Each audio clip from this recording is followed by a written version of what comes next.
ഇഞ്ചത്തൊട്ടിയിലെ വനത്തിൽ മൃതദേഹം തൂങ്ങി മരിച്ച നിലയിൽ കണ്ടെത്തി. തൃപ്പൂണിത്തുറ സ്വദേശിയെന്ന് സംശയം. കുട്ടമ്പുഴ പോലീസ് സ്റ്റേഷൻ പരിധിയിലെ ഇഞ്ചത്തൊട്ടി ഭാഗത്തെ വനത്തിനുള്ളിൽ തൂങ്ങി മരിച്ച നിലയിൽ 3 ദിവസം പഴക്കമുള്ളതായി കരുതുന്ന ഒരു മൃതദേഹം കണ്ടെത്തി.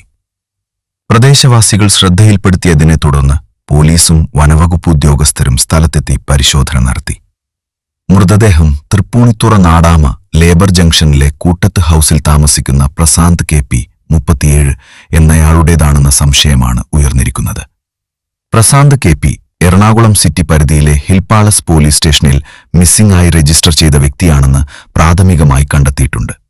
സംഭവത്തെ തുടർന്ന് ഹിൽ പാലസ് പോലീസ് സ്റ്റേഷനിൽ വിവരം അറിയിച്ചിട്ടുണ്ട്. തുടർ നടപടികൾക്കായി പോലീസ് അന്വേഷണം ആരംഭിച്ചു. മൃതദേഹം തിരിച്ചറിയൽ നടപടികൾക്കും പോസ്റ്റ്മോർട്ടത്തിനുമായി ആശുപത്രിയിലേക്ക് മാറ്റാനുള്ള ഒരുക്കങ്ങളും പുരോഗമിക്കുകയാണ്. കൂടുതൽ വാർത്തകൾ അറിയുവാൻ ഉടൻ തന്നെ Jagratha news Keralam YouTube channel subscribe ചെയ്യൂ.